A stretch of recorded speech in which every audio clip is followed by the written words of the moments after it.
Chapter 2 Credit. The childhood bedroom Tina and Casey had shared until Casey went away to school was far smaller than any of her dorm rooms in Matthew College or Coiler Hall. The girls' bunk beds were pushed up against the length of the room, blocking a dirty window that could not be cleaned from inside. Above the laminated headboard of the top bunk where Casey slept hung a faded poster of Linda Carter dressed as Wonder Woman, her arms akimbo. Within the framed space of the bottom bunk, Tina had taped up a free Yankees poster from Burger King that she'd gotten when she was in primary school. Barely 18 inches from the bed were two mismatched plywood desks and a pair of white gooseneck lamps from Orbox. Above the desks, the girls had papered the walls with unframed certificates. Among their many awards, Casey had received recognition for photography, music, and social studies. Tina for geometry, religion, physics, and BC calculus. Casey didn't notice the awards anymore, their curled edges stuck down with yellowing scotch tape. Nor did she notice the uncomfortable scale of the room or its lack of natural light.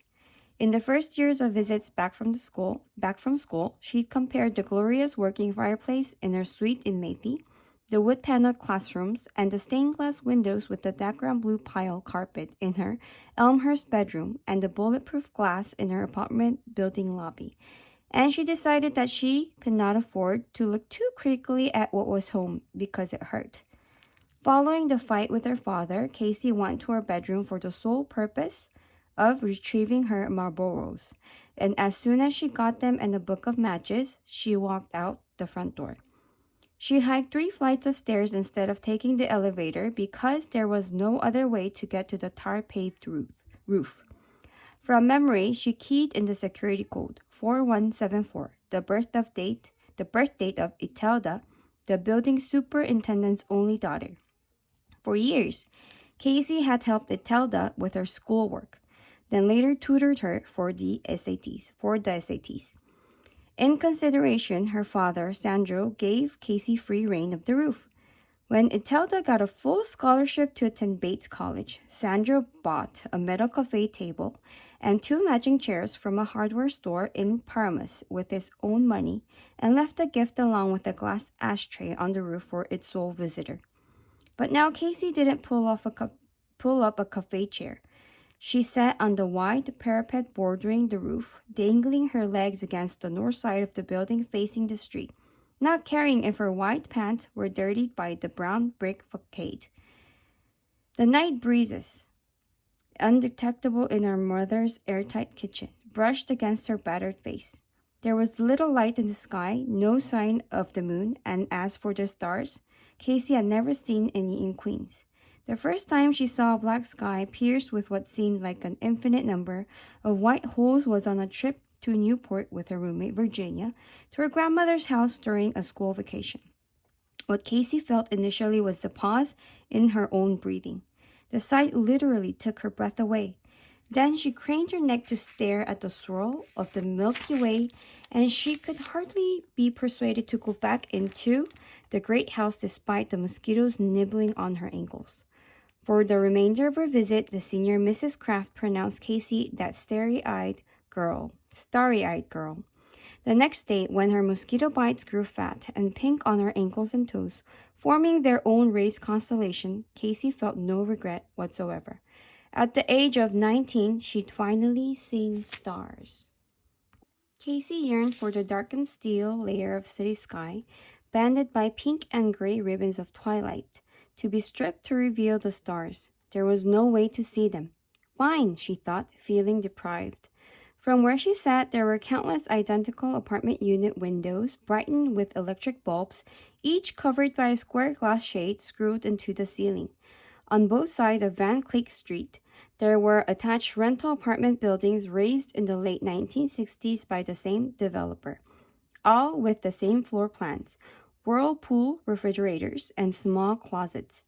Inside them, light bulbs flickered invitingly. The apartments were brick beehives to find pockets of air, sound, and light. Casey wanted to believe that in them there could be happiness and not just droning. Casey began to play her favorite roof game. There were hardly any rules, only one objective, to choose a window, then to study the contents in view.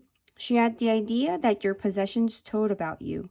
A plate duct-taped armchair showed a man's brokenness. A heavily gilded mirror reflected a woman's regal soul that had not yet faded, and a paper cylinder of store-brand oatmeal left out on a kitchen counter witnessed a lack of coins in a retiree's purse. Across the street, at eye level, Casey made out a South Asian boy and girl watching television in a modest-sized living room. They were perhaps elementary school age. Casey wanted to sit beside them, silent, invisible, and breathless, because their handsome, earnest faces possessed wonder about the images transmitted to them. The glow of Casey's cigarette kept her company, but she would have preferred a lamp and a book, or, in her current mood, a rerun of Mary Tyler Moore or the Bob Newhart Show. Always, Casey had been a reader and a viewer. The contempt others had for television made no sense when Alice, The Jeffersons, All in the Family, The Love Boat, Fantasy Island, The Bionic Woman, The Brady Bunch, Little House on the Prairie, and of course Wonder Woman had served as guides to the Han sisters' understanding of America. The literary classics, borrowed from the Elmhurst Public Library, had taught the sisters about Americans and Europeans from long ago, but modern life had been extrapolated from the small screen. Joseph and Leah did not discourage television. With the girls' irreproachable report cards, television was a treat even the Hans could afford. Casey heard Tina's wooden sandals clacking toward her. "Don't jump," Tina said, her voice edged with teasing. "Ha," Casey replied, "if only it were so easy." She glanced down at the concrete pavement 10 stories below. Opposite the red fire hydrant, neighborhood kids crowded the stoop of the building catty corner from hers and ate Sicilian pizza straight out of the box. Casey envied their appetite, feeling none herself. Tina dried her wet hand on her blue jeans. She'd been on her knees mopping the kitchen floor with a fat sponge. Downstairs, their mother was still washing dishes.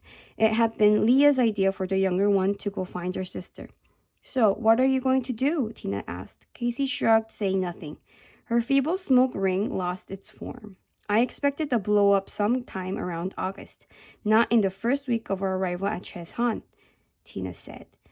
"You're awfully funny tonight," Casey dragged on her second cigarette. "Can you stay at Jay's?" Casey nodded.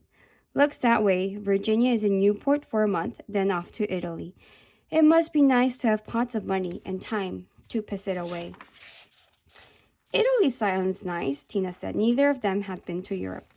"And I just got that credit card last week. If I could score a ticket, Virginia will let me crash with her. But once I'm there, I don't know how to get work, and..." Her first credit card had a $5,000 credit limit. How much could a plane ticket cost? The notion of living in Italy sounded impressive and exciting, but it was ludicrous for her to think such a thing. Tina followed her sister's gaze and tried to guess which window Casey was studying. Tina had no attachment to this game. To her, the round shape of someone's dining table, the short denim skirt a woman chose to wear at home, did not seem telling. But then again, Tina was constantly being surprised by her peers at MIT. The marked difference between their appearances and tastes, whereas Casey was rarely stumped by people. Tina's boyfriend, Chol, was more like Casey in that way. He seemed to have a natural curiosity about other people's choices. Then Tina remembered she was supposed to phone Chol, but it was probably too late to phone his parents' house in Maryland, where he was staying for summer. "Do you want to go to Italy?" Tina asked. "Not this way," Casey answered. "So, to Jay's then?" "Yes." Tina didn't know what to say about the hitting. After one of these fights, Casey hated their family. And how could Tina blame her for that? No one knew how to stop their father when he was angry. "I have 200 you can have, and 20 in quarters." "I still owe you," Casey reminded her. 4 years ago, Tina had given Casey her savings to pay for an abortion. Before Casey had met Jay, she'd gotten pregnant from a one-night stand, a guy whose name and number she'd thrown away. Since then, however, when she'd had the money to pay her sister back, a sweater, a hat, or a pair of boots seemed more pressing. Casey wished now that her credit rating were better. "I don't care about that money. If you hadn't had that," Tina clenched her jaw. "Procedure, your life would have been ruined." Casey stubbed out her half-smoked cigarette. Smoking was akin to burning dollar bills, but she enjoyed the wastefulness of it. Right away, she lit another. Tina started. I've seen pictures of lungs. Not tonight, please. Spare me. You could have spared us tonight, too, Tina mumbled. Then, hearing the sharp truth of what she just said, she hoped Casey wouldn't pick up on it. He was being an asshole, Tina. Yes, I know that. Tina looked hard at her sister. So what? None of this is new to you. And I suppose you would have handled it differently. No, brilliantly, with your excellent bedside manner, Dr. Hahn. Casey had called her this since they were kids. I didn't say he wasn't being an asshole. Tina resented Casey's persistent wish to choose sides. You also didn't say I was being an asshole, although that's what you're thinking. Fuck you. Why? Why do I bother with you? Why do you? Casey replied, furrowing her eyebrows. Don't do me any favors. Tina's voice grew quiet. When it came to family matters, she'd always felt as though she were the older one. Come on, Casey, it's me. Casey exhaled, feeling stupid and alone. With her pointer finger, she tapped her right temple. Hey, I just made up a rule. Want to hear it? Yes, Tina offered up her baby sister's smile. It said, tell me something I need to learn. Let me adore you again. 1 fight per night, Casey beamed, raising her eyebrows dramatically.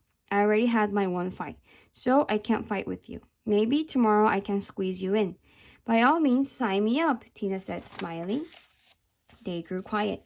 Tina swallowed, then with her right hand, reached toward Casey's face, partly hidden in the evening shadow. Let me see you. Don't, Casey flinched, blowing smoke in Tina's direction. You should take the money. Since I'm causing the problems, it's right that I should go. Casey said it methodically, as if she were reciting a geometry proof. Then she muttered, I can never catch a break here. You'll kill each other if you stay, Tina said. Take the money I can give you. Casey nodded, trying to contain her disgust. I'll pay you back, all of it.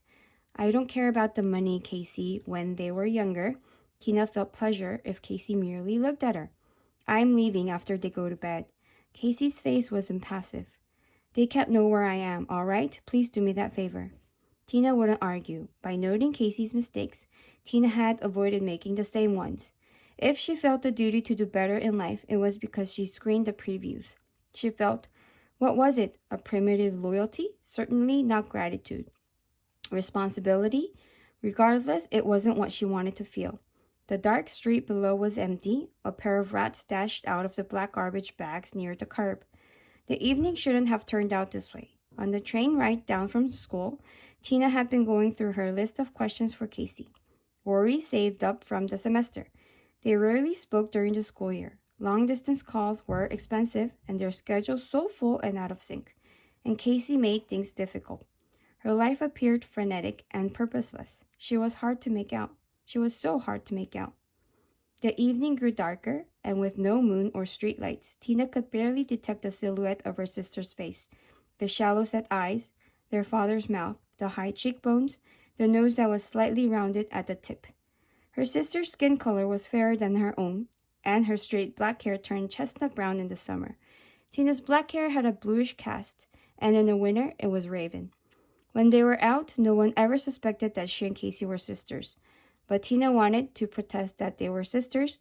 They were not best friends, but they'd always be each other's own.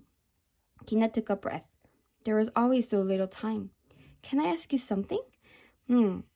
Casey was almost surprised to hear her voice, having already wished Tina gone. What's it like? What? Casey was confused. Sex. What it's like?